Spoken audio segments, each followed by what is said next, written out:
We understand at the presidential retreat at Camp David, as you noted, for security reasons. You touched on a very important point, the delicate balancing act, because certainly the administration saying it is not business as usual. It certainly is not and cannot be after what this nation witnessed on Tuesday. But at the same time, as you noted, the White House wanting to show that government is up and running, that things are being taken care of, that federal workers are returning to their jobs, that the U.S. government is doing everything and throwing all resources possible into search and recovery efforts. So there is that balancing act, trying to get the American people to somehow move forward and get back to business and get on with their lives. But, you know, certainly no one's saying it's business as usual. And that was an important part of today, the president declaring this the National Day of Prayer and Remembrance, the president calling on all Americans during their lunch hour to go to a church, a synagogue, a mosque, to take some time and pray for the victims, for the families, for the thousands and thousands of people, really everyone, Aaron, as we've noted, affected by this, because as you know, Aaron, you really run into almost everybody that has been touched on based on this tragedy, either directly or indirectly. Almost everyone knows someone or a friend of a friend who was either in these trade centers or on a plane or in some way has a family friend affected. So that is part of what the president hoped to do today. Aaron?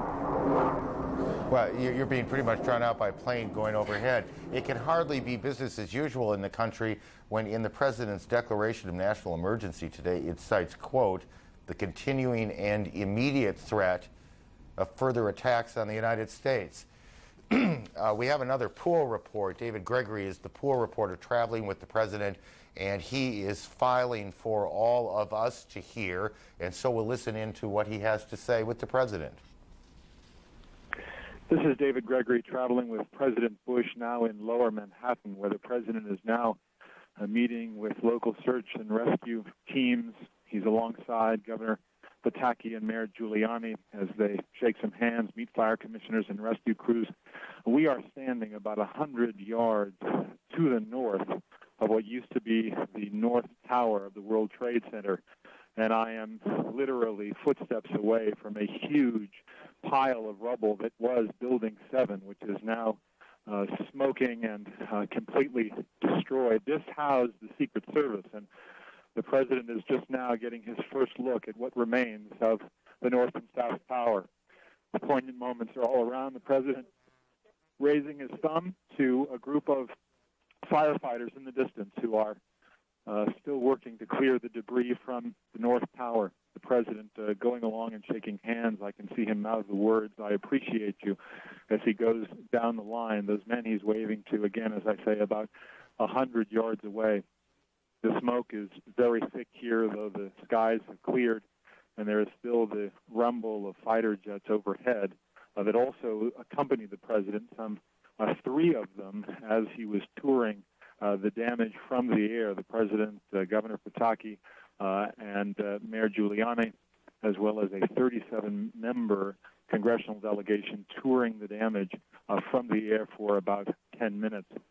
The president will remain here as he listens to members of the New York Fire Department describe to him Building 7, where, again, the Secret Service office was housed. Mayor Giuliani pointing to some of the other damaged buildings in the area where windows are missing and are clearly structurally unsound. As the motorcade was moving through each of the cars with American flags on top, there were people lining the sidewalks, waving at the president, faces completely still and what is obvious, so completely sad and silent as the president's motorcade moved by. The president will stay at this location, get an assessment, we're told, of all the efforts underway right now.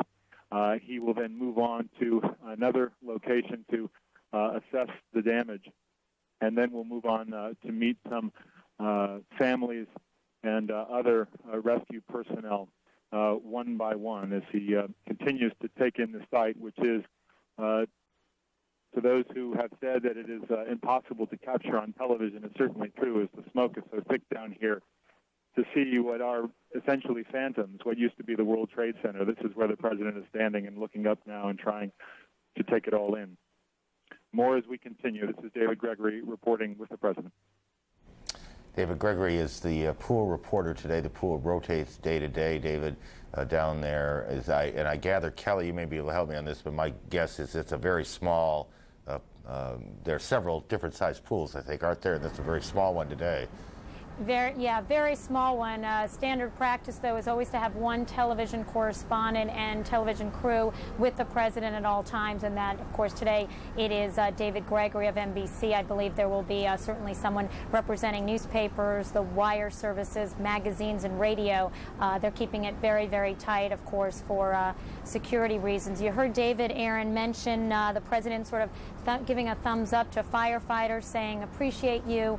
Clearly an opportunity for the president to really try to boost the spirits of these firefighters, these search and rescue teams who have been working around the clock and trying to go through that rubble. And as we've heard, family member after family member hoping and hoping that they will find some more survivors in that debris. The president, I think David said, got an aerial tour of the damage for about 10 minutes and then is on the ground and will get an assessment of all the search and rescue efforts and then meet with some families and rescue personnel. Aaron, you're really seeing the president try to do two things, as we've noted. We saw him go to the Pentagon to see some damage and meet with rescue workers. We definitely saw him do the prayer service today. He went to a hospital in the Washington, D.C. area yesterday to meet with victims. This is the part of the side of the president, his role here to try to comfort a grieving nation. At the same time, as you noted, putting forward orders to call up to 50,000 reservists to help with security and recovery efforts. Also, the administration preparing the nation for what it calls a long struggle, saying there would not be just potentially one military response, basically saying that this will be a long, possibly multi-year campaign to find those responsible and to stamp out terrorism around the world. So the administration definitely also trying to prepare the nation for what will be a very long battle against terrorism. Aaron? Somewhere in that mass of people ahead of that girder, we suspect the president is, and we also suspect as time passes, we'll get some better pictures of the president down there, but we're probably not going to get him for a bit. The president was reluctant to go to the site until he was assured that it would not be too disruptive to the relief efforts and the rescue efforts, and we note it clearly has not disrupted the effort to cut that beam down, because you can see the torch, they continue to work and clear that area, that piece away, even as the president makes his way around the site. David Gregory in his pool report noted something that we had mentioned earlier, and that it is until you see it on the ground, in the air, in person, I guess, that you get a sense of the real magnitude of this.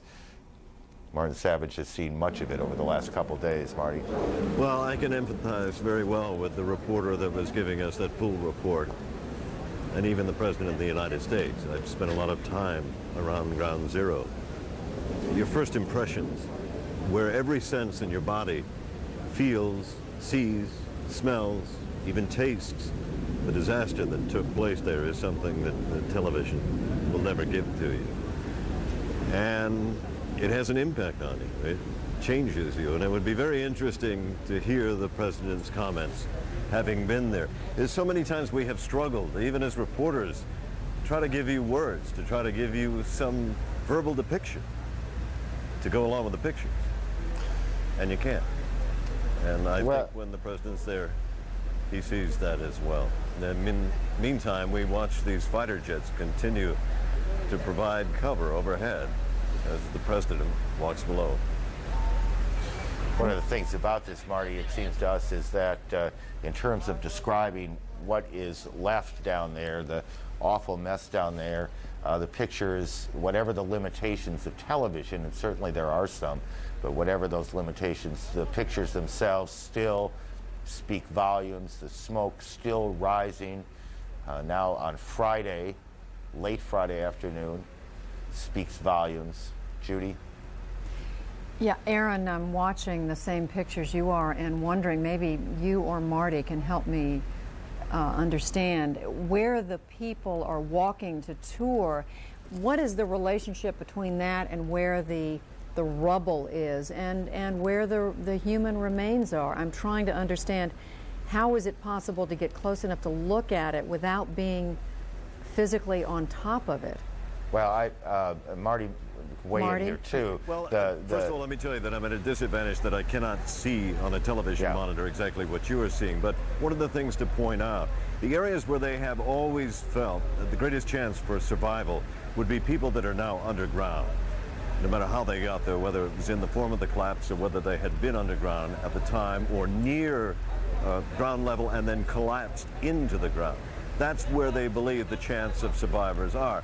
The sub-basements of the World Trade Center are said to go down at least 6 levels, not 6 stories, deeper than that, 6 levels. Some of these ceilings are 20 feet high.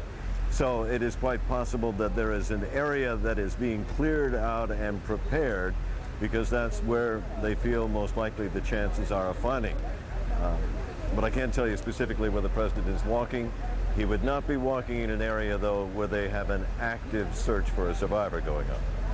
But Judy, as a practical matter, the damage is so broad and so widespread that wherever, assuming the president is within even a couple of blocks, and surely he is, it's a terrible scene down there, and it is not unlikely there are victims of the collapse still there. Just picking up on something that Marty just said, there's a tunnel that the PATH trains are the commuter trains that run between New Jersey and what was the trade center. That was the end point, or the beginning point, I guess, depending which way you're going. And crews from the other side, from the New Jersey side, with the Jersey City Fire Department, continue to work through the tunnel. They are hopeful, as Marty indicated, that's a natural air pocket, and that perhaps if they work quickly enough, and it's flooded now, but if they can work quickly enough, pumping out, clearing away, working their way through it, there is a possibility, just a possibility, but a possibility they may find someone alive, Judy. Aaron, we've also learned, we've been talking about the many roles that a president fills at a time like this. He's keeping an eye, of course, on all the investigation. He's looking to the military front, to what our options are as a nation. He's touring, he's been comforting families of those who are missing and presumed dead.